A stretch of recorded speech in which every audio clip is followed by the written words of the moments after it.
దేవుని నేత్రంలో నిన్ను చూస్తున్నాయి. ఆయన కన్ను నీ మీదనే ఉంది. నువ్వు అనుకుంటావు దేవుడు చూస్తే నా సమస్యలు ఇలా ఉంటాయా? దేవుడు చూస్తూనే ఉంటాయి. దేవుడు చూడకుండా నీకు ఏ సమస్యలు రావు, ఏ బాధలు రావు, ఏ ఇబ్బందులు రావు.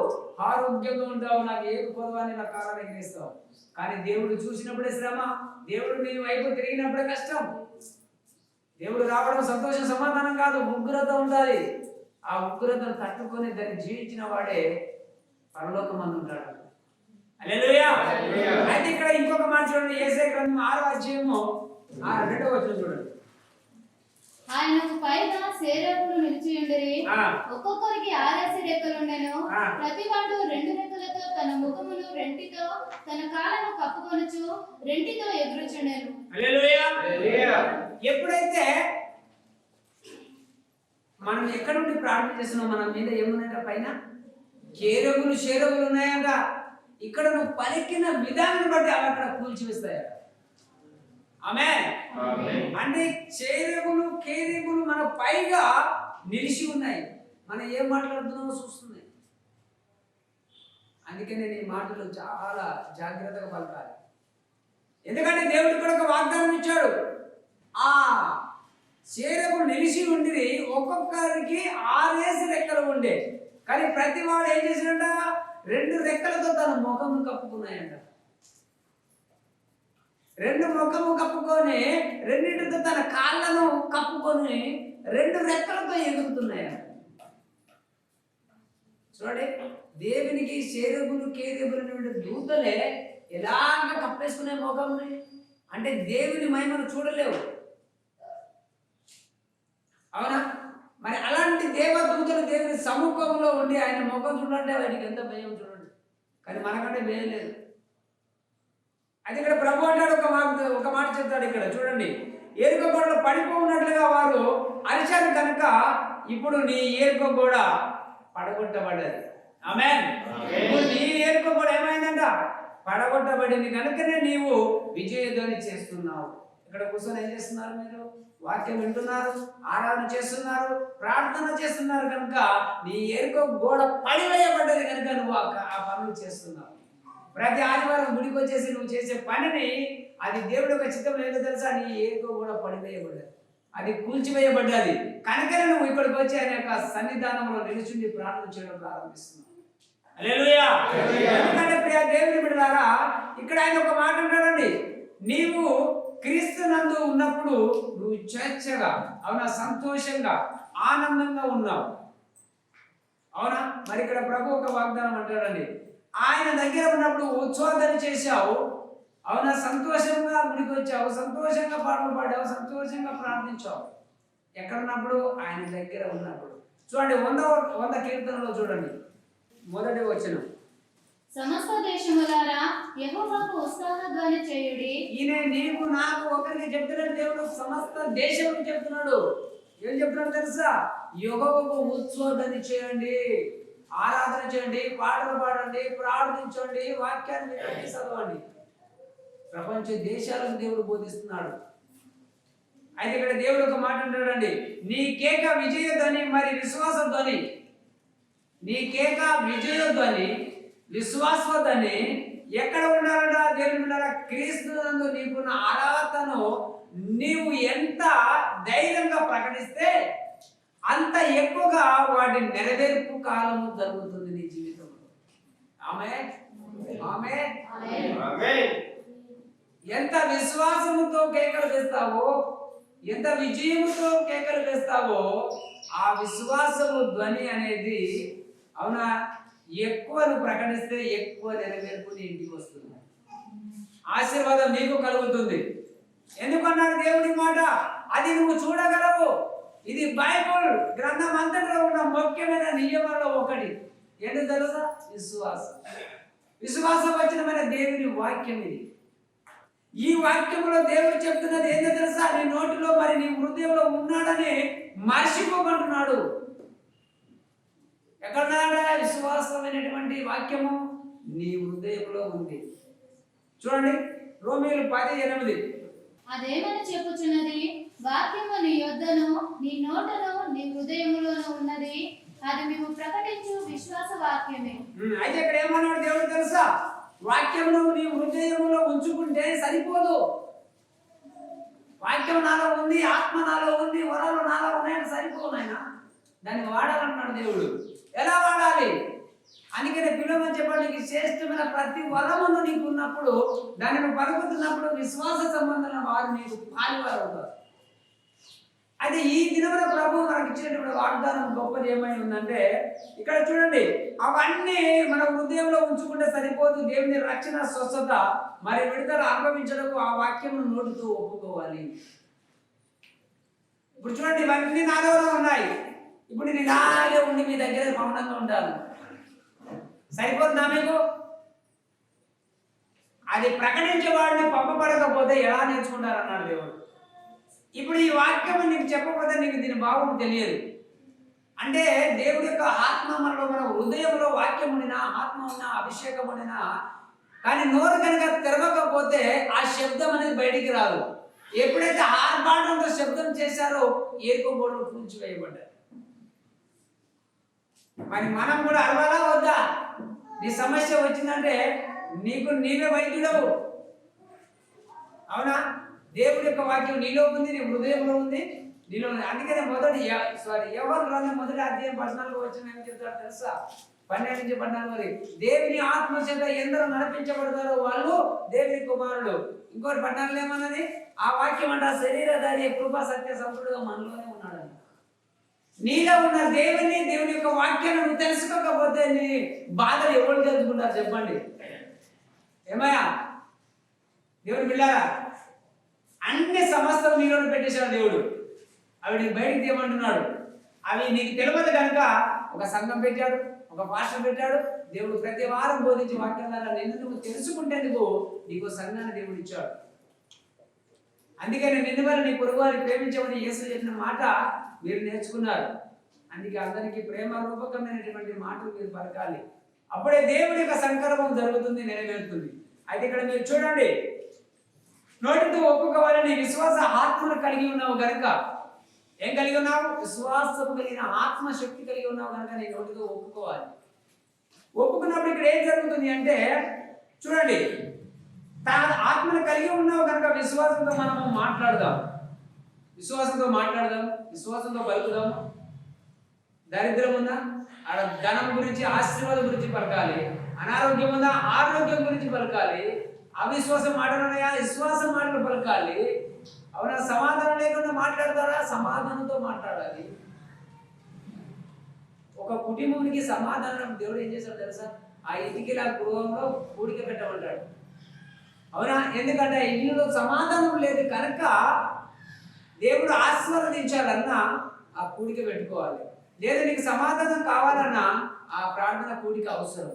లేదు నీ ఇంటికి సైతానుడు దండెత్తి రాబోతున్నాడు, శ్రమల పాలు చేయబోతున్నాడు, వాడు జాగ్రత్తగా పూనుకున్నాడు, ఆ ఇంటిని నశింప చేయడు. కానీ ఆ సమయంలో కూడా దేవుడు ఆ ఇంటిలో కూడిక పెట్టుకోమంటాడు. కానీ మనల్ని సిద్ధపడి ఉంటారా? హల్లెలూయా. అందుకే దేవుని బిడ్డలారా, దేవుని చిత్తం ఏమై ఉందని మీరు చూడబోదు. నేను ప్లస్ అవ్వడం దేవుని చిత్తం అని చెప్పకండి. దేవుడు కృప కావాలి. అవునా? దేవుని చిత్తం అంటే ఏంటి? నువ్వు ఎలా ఉన్నా నిన్ను చూసడం మాత్రమే ఆయన నేత్రాలు పనిచేస్తాయి. నేను ఆశీర్వదించడానికి ఆయన హస్తాలు రావు. నా జైలుకి వెళ్ళి 100 రూపాయలు వెళ్ళి చేయి పని చేయాలా వద్దా? కానీ నువ్వు చెప్తున్న బాధ చూస్తున్నాను కానీ నా చెయ్యి ఇక్కడికి పోతలేదు. అది దేవుని చిత్తం. ఇక్కడికి చేయకపోవాలంటే కృప కావాలి. ఆ కృప ఆయన యేసుక్రీస్తు వారు. ఆయన కృప వచ్చినప్పుడు, అందుకే దేవుడు ఏమన్నాడు తెలుసా? సమాధానకర్తకు యేసుక్రీస్తు కృప నీకు తోడై ఉండదు కాక అన్నాడు. ఎందుకన్నాడు ఈ మాట అంటే, సమస్త విధములైన ప్రతి దాంట్లో నువ్వు ఆయన కృప ద్వారా ఆశీర్వదించబడాలని ఆ మాట పలికాడు. అయితే ఇక్కడ ప్రభు ఒక మాట అంటున్నాడండి. 2 కొరింథీ 4:13 కృప ఎక్కువ మంది ద్వారా ప్రబలి దేవుని మహిమ నిమిత్తము కృతజ్ఞత స్తుతులు విస్తరింపజేయులాగున సమస్తమైనవి మీ కొరకై ఉన్నవి. హల్లెలూయా. కృప ఏం చేశాడో తెలుసా? ఎక్కువ మంది ద్వారా ప్రబలి దేవుని మహిమ నిమిత్తము కృతజ్ఞత స్తుతులు. దేవుని మహిమ రావడం చేయాలా? ప్రార్థన, ఆరాధన. విస్తరింపచేయలాగున సమస్తమైనవి మీ కొరకై ఉన్నవి. ఎవరి కొరకు ఉన్నాయండి? సమస్తమైనవి మీ కొరకే ఉన్నవి. ఇవి ఎక్కువ మంది ద్వారా ప్రబలి దేవుని మహిమ కొరకు. ఆ సంఘానికి వచ్చేసి ఏదో ఇలాగ ఉండేసి ఇష్టం ఓడు కాదు. ఇక్కడికి వచ్చిన వారు దేవుని మహిమపరచాలి. ఎందుకో తెలుసా? దేవుడి యొక్క చిత్తం ఏమైందో నీకు తెలియదు కనుక నువ్వు మహిమపరిచినప్పుడు ఆయన కృప ద్వారా ఎక్కువ ప్రబలించబడతావు, ఎక్కువ దీవించబడతావు, ఎక్కువ ఆశీర్వదించబడతావు. ఆమేన్. చూడండి ఇక్కడ ఏమంటున్నాడంటే విజయధ్వని చేసి నీ శత్రువుల నోటిని మూసివేయి. ఏం చేయాలంటే నువ్వు విజయధ్వని ఎప్పుడైతే చేస్తావో నీ శత్రువుల నోరు మూయబడతాయి. నువ్వు ప్రార్థన చేయి. విజయధ్వని అంటే ఏంటి? నీ ఇంట్లో ప్రార్థన, వాక్యం, ఆరాధన, సంఘానికి వచ్చిన ఆరాధనలో ఏకీభవించాలి, సపోర్ట్ కొట్టాలి, పాటలు పాడాలి. నువ్వు వచ్చినందుకంటే దేవుని మహిమపరచాలి, ఏదో మనుషుల చూడడానికి కాదు. అప్పుడు ఎప్పుడైతే నువ్వు చేస్తావో శత్రువులు నోరు మూయబడతారు. యేసుక్రీస్తు వారు ఏమన్నారో తెలుసా? నన్ను గురించి అనేక జనము ముందు ఒప్పుకున్నవాడు ఎవడో నేను నా తండ్రి పరలోకమందున ఒప్పుకున్నాను. ప్రజల నడమ ఎవరైతే ఒప్పుకోక అర్థం ఏంటి? దేవుని మీద నమ్మకం లేక ప్రజల నుంచి సిగ్గుపడి భయపడి. ఎప్పుడైతే దేవుని ఒప్పుకోరో వాళ్ళ తండ్రి సముఖంలో కూడా దేవుడు మిమ్మల్ని ఒప్పుకోవడం. అందుకనే మనం ఎక్కడ ఉన్నామో మనం చేసే పని మనం చేయాలి. పక్కోడు నవ్వుకొని కుళ్ళుకొని ఏడ్చుకొని ఏమైనా చేసుకొని, కానీ నీ వలన దేవునికి మహిమ కలగాలంటే. అయితే ఇక్కడ ప్రభు ఇంకొక మాట అంటాడండి, వీళ్ళ అపవాది యొక్క అబద్ధ సూచనలపై మనసు పెట్టకండి, కేంద్రీకరించకండి. వాడు ఏం మాట్లాడతాడా, వీడు ఏం సలహాలు ఇస్తాడా, ఆ సలహాలు మనసుతో వచ్చినాయని వ్యర్థములైతే దేవుని ఆలోచన సభలో చేరి ప్రార్థించు. దేవుడి ఆలోచన సభలకు రా నువ్వు. అక్కడ నీకు ఆత్మ యొక్క ఆలోచనలు నీకు తెలియపరచబడతాయి. దేవుని యొక్క విజయ ధ్వని అంటే నీకు తెలియపరచబడతాయి. కానీ ప్రార్థన అనేది దేవుని యొక్క సభలోనికి కూర్చోవడం. దేవుని సభలోనికి రాకుండా వాళ్ళేం చెప్తారు, వీళ్ళేం చెప్తారు, ఈ కష్టం వచ్చింది, ఈ బాధ వచ్చిందని నువ్వు మనసుల మీద ఆశ పెట్టుకుని వెళ్ళిపోతే నీవు పడే ప్రయాసం పెద్ద. ఎందుకో తెలుసా? దేవుడు నమ్మదగిన వాడు. కాస్త కొంచెం నమ్మకం నువ్వు కలిగి ఉంటే పోవాలి. ఇక్కడ ఒక మాట చూడండి ప్రియ దేవుని బిడ్డలారా, అబద్ధాలు చూసినప్పుడు ఎప్పుడైతే మన మాట మనసు పెట్టకుండా ఆ అబద్ధ మాటలను కేంద్రీకరించకుండా వాడు చెప్పిన మాటను అక్కడే వదిలేయాల. చూడండి ఇక్కడ ఏమంటాడంటే, క్రీస్తునందు నిన్ను నువ్వు చూసుకో. పక్కని కాదు నువ్వు చూసేది, నిన్ను నువ్వు చూసుకో. నువ్వు జాగ్రత్తగా మంచిగా ఉన్నావా లేవా అని ఇక్కడ మనకు యేసు ప్రభు వారు చెప్పి ఏమంటారు తెలుసా? నిన్ను నువ్వే చూసుకొని. ఎందుకన్నా తెలుసా? ఆయన ఐశ్వర్యంతో నిన్ను నింపాలని, ఆయన ఆశీర్వాదంతో నీ కొట్లో నింపాలని, ఆయన మహిమ ఐశ్వర్యంతో ఆకాశవాకిలి విప్పాలని, ఆశీర్వాదం నీకు ఇవ్వాలని నిన్ను నువ్వు చూసుకొని జాగ్రత్త పడు. అవునా? అయితే ఇక్కడ దేవుడు ఒక మాట అంటాడండి, ఆయన ఐశ్వర్యంతో నింపబడుతూ నిత్యము సంఘమును మరి ప్రవచనమును ప్రపంచమును ఈ సువార్తను బోధించుడివే. ఎప్పుడైతే ఆయన మహిమ ఐశ్వర్యంతో నింపబడతావో ఈ సువార్తను ప్రపంచ దేశాలకు అందించు. దేవుడు ఏమన్నాడు ఇక్కడ తెలుసా? అపవాదిని ఇప్పుడు చూడండి, ఈ బోధ అందరికి మనం చెప్పాలా. నేర్పించిన తర్వాత వేడుకొనుట అనేది మానే స్తుతించుట. బాధలు వచ్చాయి, కష్టాలు వచ్చినాయి, రావని దేవుడల్లే వస్తాయని చెప్పాడు యేసయ్య. నేను లోకాన్ని జయించాను. నన్ను నమ్మి ఉన్నావా? నువ్వు జయిస్తావు. లేక నా మీద నమ్మకం లేదా, అపనమ్మకం ఉందా, నీ పని అవుటే. వేడుకుంటాడు ఏంటో తెలుసా? ప్రభా నాకు 1,00,000 రూపాయలు అప్పు ఉందా ప్రభా, ఈ అప్పు తీసేయి, నాకు ఆరోగ్యం ఇయ్యి, నా బిడ్డను కాపాడు, నా భార్యకు మంచి మనిషి. ఈ వేడుకొనడం మానేయాలి. ఏం చేయాలి? నువ్వు స్తుతించాలి. స్తుతి ఎవరి కోసం చేస్తావు? అనేకుల కొరకు. ప్రభా ఒక కుటుంబం ఒక బాధలో ఉంది, ఆ కుటుంబాన్ని మీరు కాపాడండి, మీరు దీవించండి, ఆశీర్వదించండి. ఆ మాటకు అర్థం ఏంటి తెలుసా? విజ్ఞాపన. దేవుడికి ఏం చేస్తావు? విజ్ఞాపన చేసిన తర్వాత ఏం చేస్తున్నావు? నీకే స్తుతి మహిమ కలుగును గాక అంటావు. ఈ స్తుతించడం ప్రారంభించు, వేడుకొనడం మానే. నీ కుటుంబం కోసం, నీ కోసం వేడుకోవద్దు దేవుని. ఇతరుల కోసం ప్రార్థన చేయి. దేశంలో ఎన్నో ఇబ్బందులు జరుగుతున్నాయి ఇప్పుడు, అవునా? ఎన్నో గొడవలు జరుగుతున్నాయి, ఆవిడ కోసం ప్రార్థన చేయి. దాని వలన నువ్వు దేవుని స్తుతించు వాడుకోతావు. అయితే ఇక్కడ ఏం చేస్తున్నాడు దేవుడు తెలుసా? స్తుతించుట ప్రారంభించము, అపవాదిని అధికం చేసే మాటలు నీ నుంచి బయటకు వస్తాయి. ఎప్పుడైతే స్తుతించడం ప్రారంభిస్తావో అపవాదిని బంధించే మాటలు నీ నుంచి బయటకు వస్తాయి. స్తుతించకుండా నీ కొరకు నువ్వు వేడుకుంటావో, వేడుకోవడం వల్ల అర్థమైంది, ఇప్పుడు నీ తండ్రి ఉన్నాడు, ఏమంటావు? నాకు 100 రూపాయలు ఎత్తబాయి ఏమంటాడు? వేడుకుంటాడు తండ్రిని. అది ఇత్తేవా ఒక్కడికే ప్రయోజనం, కానీ ఇక్కడ ఉన్నవారు కాదు. అదే స్తుతించుడా ఎక్కువ మంది ద్వారా ప్రబలించబడి దేవుని యొక్క చిత్తం ఎలా అవుతుందా? మహిమ నిమిత్తము కృతజ్ఞత స్తుతుల మూలంగా విస్తరించబడుతున్నది. అది ఇక్కడ దేవుడు మనకు మాట ఇచ్చాడండి. ఈ రోజున ఏంటంటే, చేసే మాటలు మాట్లాడకుండా, అనారోగ్యం గురించి మాట్లాడక, క్రీస్తునందు దేవుడు నీకు అనుగ్రహించిన ఆరోగ్యం ప్రకటించాలి.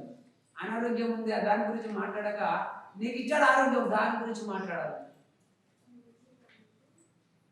అయితే అర్థం ఏంటి తెలుసా? యేసయ్య ఎందుకు వచ్చాడు? లోకానికి ఎందుకు వచ్చాడు? పాపాలను కడగనీకి. ఆయన నుంచి మనకు రావాల్సినటువంటి మనకి ఇచ్చాడు. రక్తం ఇచ్చాడు, వాటర్ ఇచ్చాడు, ఆత్మనిచ్చాడు, వెలుగునిచ్చాడు. ఈ యొక్క వెలుగులో ఎలా నడవాలో చెప్పాడు. అయితే ప్రభువారు ఆరోగ్యంతో వచ్చి శ్రమలతో వెళ్ళిపోయాడు. అంటే ఆయన ఆరోగ్యం ఎవరికి ఇచ్చాడు? మనకిచ్చాడు. ఎప్పుడైతే అనారోగ్యం ఉన్న దగ్గరికి వెళ్ళి మనం ఏం పలుకుతాము? ఆరోగ్యాన్ని పలుకాలి. అంటే నీకేమై ఉంది? ఆరోగ్యము. నీ ఆరోగ్యంలో వాడికి విడుదల. ఆమేన్. హల్లెలూయా. నీ ఆరోగ్యంలో అనారోగ్యం కలిగిన వ్యక్తికి విడుదల కలుగుతుంది. దేవునిచ్చే శాస్త్రంగా నేరుగా రాదు ఆరోగ్యము. నువ్వు పోయినవా, విశ్వాసంతో పోయినవా, నమ్మకంతో పోయినవా, అది నీ ఆరోగ్యమే అక్కడ పొందుకుంటున్నాడు. హల్లెలూయా. అయితే ఇక్కడ మీకు మరి గురించి ఆరోగ్యం గురించి మాట్లాడగా తెలుస్తున్నందుకు దేవుడు నీకు అనుగ్రహించినటువంటి ఆరోగ్యం ప్రకటించమని చెప్పిన దేవుడు ఎవరింటికన్నా ఎదుగుతున్నప్పుడు ఏం చేయాలన్నా పేదరికంలో ఉన్నారు. పేదరికం గురించి అసలు మాట్లాడదు. నువ్వు పేదరికం గురించి మాట్లాడనుకో, ఆ కుటుంబం ఇంకా కురిగిపోతుంది. అక్కడ ఏం చేయాలన్నా దేవుడు ఇచ్చే సకల విధమైన ఆశీర్వాదం గురించి పలకాలి. అక్కడ వాళ్ళకి ధైర్యం అవును, దేవుడు ఇస్తాడు కదా, మరి ఇంత మంచి వాక్యం ఉంది, వాళ్ళకి అప్పుడు వాళ్ళకు గ్రహించే మనసు వస్తుంది. ఎప్పుడైతే అక్కడ పేదరికం గురించి, అభివృద్ధి గురించి మాట్లాడతావో, ఆ అభివృద్ధి గురించి ఎప్పుడైతే నువ్వు పలుకుతావో, ఆ విజయం ప్రకటిస్తావో, క్రీస్తునందు నీకు ఒక ఆశీర్వాదం విడుదల చేయటకు యేసు ప్రభువు వారు ఏ విషయం తెలుసా? ముఖ్యమైన మార్గము నేడు నీకు చూపిస్తాడు. హల్లెలూయా. నువ్వు ఏదైతే అక్కడికి వెళ్ళి పలుకుతున్నావో ఆ ముఖ్యమైన మార్గం దేవుడు నీకు చూపిస్తాడు. ఎందుకంటే నువ్వు ఇవన్నీ పక్కన పెట్టేశావు. దేవుని కోసం ఆశీర్వాదం పలుకుతున్నావు, ఆరోగ్యాన్ని పలుకుతున్నావు, బాధల గురించి సంతోషాన్ని పలుకుతున్నావు కనుక దేవుడు నీకు ఎప్పుడైతే ఇచ్చాడో ఆ మార్గం నీకు ఆ ద్వారం తెస్తాడంట. ఆమేన్. హల్లెలూయా. అయితే ఇక్కడ దేవుడు చెప్పినటువంటి మాటలో నువ్వు ఓడిపోకుండా దేవుడు నీకు ఒక మార్గం అనేది ఉండవలసినప్పుడు అక్కడ నువ్వు ఒక నిర్ణయం దేవుడు తీసుకుంటాడు నీ గురించి. అవునా? ఎలాంటి నిర్ణయం తీసుకుంటాడు తెలుసా? అనే గొప్ప దేవుడు అంట. అవునా? చూడండి ఒక మాట, సామెత 10వ అధ్యాయంలో 20వ వచనంలో, నీతిమంతుని నాలుక ప్రశస్తమైన వెండి వంటిది, భక్తిహీనుల ఆలోచన పనికిమాలినది. చూడండి ఇక్కడ ఏమన్నాడండి? నీతిమంతుని నాలుక ప్రశస్తమైన వెండి వంటిది, భక్తిహీనుల ఆలోచన పనికి మాలినది. ఓకే, 21. నీతిమంతుని పెదవులు అనేకులకు ఉపదేశించును, బుద్ధి లేకపోవుట చేత మూఢులు చనిపోవుదురు. అయితే ఇక్కడ చూడండి, నీతిమంతుని పెదవులు అనేకములు ఉపదేశిస్తాయంట. అవునా? బుద్ధి లేకపోవడం చేత మూఢులు ఏమవుతారన్నా? చనిపోతారు. అయితే ఇక్కడ ఇంకొక మాట చదవండి, సామెత 18:21. జీవమరణములు నాలుక వశము, దాని యందు ప్రతిపడు వారు దాని ఫలము తింటారు. జీవమరణములు దేని వశము? నాలుక. అంటే నువ్వు జీవము పలుకుతున్నావా, మరణకరమైన మాటలు పలుకుతున్నావా, దాని ఫలాన్ని పోసుకుంటావంట. జీవం పలుకుతున్నాను నేను, ఆ జీవం కలిగినటువంటి జీవఫలము నేను తింటాను, ఆ జీవఫలము భుజిస్తాను. కానీ మరణకరమైన మాటలు పలికినప్పుడు ఆ వ్యక్తి దాన్ని ఫలము పొందుతాడు. అందుకనే మన నోటి నాలుకలో ఉన్న శక్తి వాక్యము హృదయంలో అంతరంగంలో ఉంది. అవునా? చాలా జాగ్రత్త. చూడండి సామెత 21:23. నోటిని నాలుకను భద్రము చేసుకొనివాడు శ్రమల నుండి తన ప్రాణమును కాపాడుకొనును. చూశారండి, నోటి నాలుకను భద్రం చేసుకునేవాడు శ్రమల నుండి తన ప్రాణాన్ని కాపాడుకుంటాడంట. శ్రమ వచ్చింది, బాధ వచ్చింది, కష్టం వచ్చిందా భయపడవలసిన అవసరం లేదు. ఎందుకో తెలుసా, నీ నోటిని జాగ్రత్తగా నీ నాలుకను భద్రం చేసుకుని మాట్లాడతావు కాబట్టి నీ ప్రాణాన్ని నువ్వు కాపాడుకోగలుగుతావు. ఎందుకంటే విచ్చలవిడికి నీ నాలుక కలిగినప్పుడు ఆ వచ్చిన కష్టం, ఆ శ్రమలో నీ ప్రాణం ఏమవుతుందో తెలియదు. అందుకే చాలా మంది క్రైస్తవులు ఎందుకు భయపడతారు? శ్రమ వచ్చిందని నేను ఏమైపోతాను అనే ఒక భయం. అవునా? కరోనా వచ్చింది, అనేక మంది చచ్చిపోతున్నారు. కొంతమంది గుండెలాగి చచ్చిపోయారు, కొంతమంది అడ్డడాపోయి చచ్చిపోయారు. ఎందుకు? భయం. అది రాలేదు, నిన్ను పట్టుకోలేదానికి భయం. అని ఆ భయమే నిన్ను చంపేస్తుంది, ఆ భయమే నిన్ను ముంచేస్తుంది. సముద్రం ఉప్పొంగుతుంది కానీ పేతురు ముంచే జాలలేదు కూడా, ఎందుకంటే యేసయ్య పక్షాన ఉన్నాడు. కానీ అంత విశ్వాసం చేత ఆ భయాన్ని ఎప్పుడైతే చూశాడో గాలిని భయపడ్డాడు. అందుకే దేవుడు బిడ్డలారా, శ్రమ వచ్చింది, బాధ వచ్చిందా జయించు, పలుకు. నీ నోటిలో ఉంది మాట, నీ హృదయంలో ఉంది వాక్యము, అది నీ శరీర కృపా సత్య సంపూర్ణంగా మన మధ్యలో ఉంది అనే వాక్యం. వాక్యాన్ని పలకగా మాట్లాడక ఎవరే ఎదురు కోసం చూస్తావు? ఎవరు వస్తారా నన్ను ఆదుకుంటారంటే ఏ గొడవ రాడు నీ దగ్గర. నీవే పలకాలి, నీవే స్తుతించాలా. అప్పుడు దేవుడు నీ పక్షాన ఉండి నిన్ను ఆశీర్వదిస్తాడు. నీకు మేలుకరమైన పలకండి, దేవుడు మేలే చేస్తాడు. ఆశీర్వాదకరమైన పలకండి, ఆశీర్వదిస్తాడు. అవునా? ఆరోగ్యం గురించి మాట్లాడండి, ఆరోగ్యం ఇస్తాడు. ఆరోగ్యంగా ఉన్న నువ్వు ఎవరి కోసమో వ్యతిరేకమైన మాటలు పొందుతావు, దాని ఫలం ఖచ్చితంగా తింటారు. అది మార్చుకోండి. ఈ 2023 బ్లెస్ అవ్వాలంటే, ఏరుకో గోడలు కూల్చివేయబడ్డారంటే ప్రజలందరూ లక్షల మంది మౌనంగా ఎలా ఉన్నారో అలాగే నువ్వు ఫాలో అవ్వండి. 2021లో 7-8 నెలల వరకు బ్లెస్ అయిపోతారు. హల్లెలూయా.